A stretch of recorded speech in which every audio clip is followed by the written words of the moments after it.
ditët e fundit, qeveria Kosovës ka ndezur makinën e propagandës dhe po tenton t'i hedhë syve qytetarëve të këtij vendi nga dy drejtime. Së pari, nëpërmjet një farse të përgatitjes së planit të zhvillimit ekonomik, gjoja të përgatitur në Bullgari. Merrini me mend, u shkëputën nga puna e tyre e përditshme për një javë për të prodhuar një dokument i cili thoshte se posta duhet shitur, se duhet ndërtuar termocentrali Kosova e Re dhe se do të ketë rritje të zhvillimit ekonomik deri në 10%. E pra, qendra rekreative në Bullgari duket si u shërbeu që të bënin zbulime të mëdha. Me shitjen e postës duket se zbuluan ujin e nxehtë. Me ndërtimin e termocentralit duket se e shpikën për herë të dytë rrotën e qerrës, e përsa i përket rritjes ekonomike, zbuluan se ajo mund të bëhet me urdhër të peshkut. Kanë mundur t'i bëjnë këto shpike të mëdha edhe në Kosovë, po si duket ju ka munguar inspirimi, të cilin për fatin ton të madh u dha qendra e skijimit në Bullgari.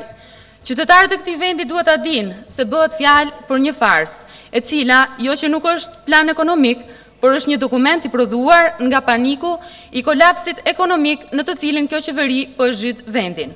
Ky dokument ka vetëm një synim, nëpërmjet shitjes së objekteve strategjike, të mbush vrimat buxhetore, të krijuar si pasojë e një politike të keqe dhe drejtshkurtër.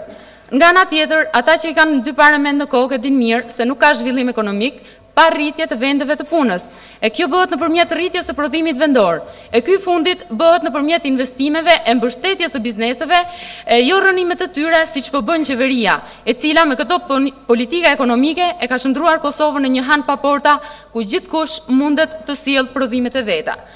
Së dyti, makina e propagandës po prodhon edhe një retorik të fortë kundër misionit të EULEX-it. Madje, puna ka arritur deri aty sa disa zyrtarë të kësaj qeverie po e quajnë trimëri të madhe që po e bëjnë këtë, pra që po flasin kundër EULEX-it. Po akuzohet ky mision se ka dështuar, se po e pyet si shumë Beogradin për të ndërmarrë veprime në veri, se nuk po i kthen gjykatësit në punë atje. Askush nuk mund të pretendojë se këto nuk janë të vërteta. Por unë ju pyes zotrinj, a nuk ju duket pak si vonë për të kritikuar? Këto probleme me këtë mision janë të hershme dhe janë prezente që përpara zbarkimit të tij në Kosovë, sepse problemet ligjore dhe zbarkimit të tij u zgjidhen në thonjza vetëm pas arritjes së një marrëveshje me kryeqytetin serb dhe dihej se çfarë pasojash do të prodhonte kjo situatë. Pasojat janë evidente më së shumti në pjesën veriore. EULEX-i ka dështuar tërësisht të përmbush misionin e tij, sepse për çdo veprim kërkojnë leje nga Beogradi dhe ky fundit luan me të si macja me miun. Ne që shohim për te interesave të ngushta personale e që nuk kemi frikë të kritikojmë ndërkombëtarët kur gabojnë, e kemi vënë me kohë alarmin për këtë çështje. Por hilja e kësaj retorike anti-EULEX qëndron diku tjetër. Përveç interesit për të zhvendosur vëmendjen nga problemet e mëdha ekonomike me të cilat po ballafaqohen qytetarët për çdo ditë, duket se dikush po kërkon t'i fusë frikën misionit të BE-s për sundim të ligjit, i cili her pas here flet për afera korruptive e përdosje korrupsioni. Hipokrizia qëndron në faktin se në vend që të përkrahet në këtë angazhim, sulmohet, e në vend që të sulmohej për dështimin e tij në veri, gjithë këto vite është heshtur. Në rast se këto kritika do t'i kishin seriozisht, përse kjo qeveri apo parlament nuk bën presion aty ku duhet për të shqyrtuar me të vërtetë raportin me institucionet që e kanë sjellë misionin e BE-s në Kosovë, misionin e EULEX, i cili është thirrur të vijë për të punuar për sundimin e ligjit e jo për të bërë politikë e për të zhvilluar negociata me Beogradin.